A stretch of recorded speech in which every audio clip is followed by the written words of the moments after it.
同款是气候的议题，咱继续要来关心的是英国有一项上新的研究，发现讲，就算在全球是大大减少二氧化碳的排放，有关是挡袂掉南极的冰扬起的速度。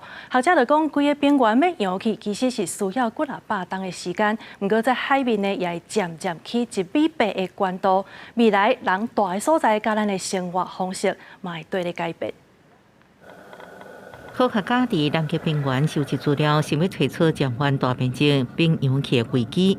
不过，英国一项上新的研究发现，就算未来全球应大幅减少温室气体排放，依然无法度减少南极的大面积冰扬起的情形。A lot of my colleagues have been studying this part of the ice sheet for a long time from a lot of different angles, and it's pretty bad news all around. So I think we all sort of had the feeling that it perhaps couldn't be saved, or a lot of it couldn't be saved. 这份上新的研究拜日伫自然气候变迁期刊发表，研究人员使用电脑模拟来计算南极洲西部冰原未来扬起的情形。结果显示，就算未来全球升温控制伫0.几度，拢无法度阻止冰原崩塌。而且真侪科学家拢认为，这个防止暖化目标真歹实现。I definitely don't want people to read this study and say, "Oh, there isn't any hope. We should just give up."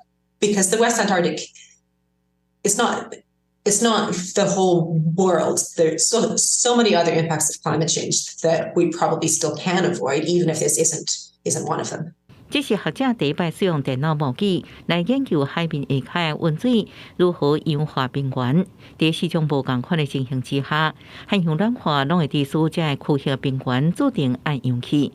学者佫指出，冰原完全扬起需要数百年时间，海平面就会安尼慢慢上升1.8公尺，因为未来居住地点甲生活方式拢会个定来。公视新闻陈伟珍报道。